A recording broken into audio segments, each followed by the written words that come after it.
পবিত্র ঈদ উল আজহার আর মাত্র ৬ দিন বাকি এবং ট্রেনের কার্যক্রমের আজ প্রথম দিন।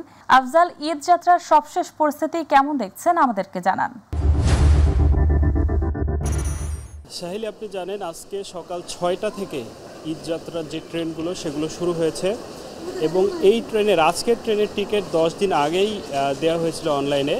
এই জন্য আজকে প্ল্যাটফর্মে তেমন একটা ভিড় নেই, তেমন একটা বলতে ঈদ যাত্রায় যে ধরনের ভিড় আমাদের চোখে পড়ে সেরকম নেই এবং যাত্রীদের সুবিধার্থে 10টি বিশেষ ট্রেন ঈদ উপলক্ষে চলাচল করবে। এছাড়া গরু পরিবহনের বা গবাদি পশু পরিবহনের জন্য 2টা অতিরিক্ত ক্যাটল ট্রেনও চালু করেছে। সুতরাং সার্বিকভাবে যাত্রীরা মোটামুটি স্বস্তিদায়ক এবং ঈদ যাত্রা উপভোগ করছেন। আমার সাথে একজন যাত্রী আছে, আমি একটু জানতে চাইবো তার অনুভূতি এবং কেমন দেখছেন এখানকার পরিবেশ।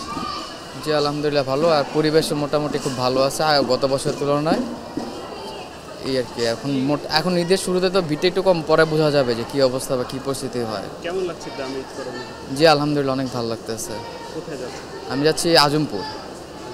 জি জি, যেমনটা দেখছিলেন যে প্ল্যাটফর্মেও যদি দেখেন যে খুব একটা ভিড় আজকে লক্ষ্য করা যাচ্ছে না। আজকেও যদিও আজকেই যাত্রাটা শুরু হয়েছে, অন্যান্য বছরের মতো প্রচণ্ড ভিড়, যাত্রীদের হুড়োহুড়ি, ছাদে যাত্রা, ট্রেনের ছাদে যাত্রা, ঝুলে যাত্রা, এই ধরনের যেগুলো আমরা সাধারণত ঈদের মধ্যে দেখতে অভ্যস্ত, সে ধরনের কোনো কিছু এবার লক্ষ্য করা যাচ্ছে না।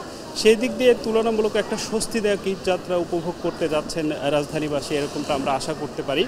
এছাড়া যেহেতু অতিরিক্ত ট্রেন অ্যারেঞ্জ করা হয়েছে, সেই জন্য যাত্রীদের জন্য একটা বাড়তি সুবিধা হতে পারে বলে এটা ধারণা করা হচ্ছে। এছাড়া প্ল্যাটফর্মে প্রবেশ করার সময় আমরা দেখেছি এখানে প্রচণ্ড নিরাপত্তা ব্যবস্থা করা হয়েছে।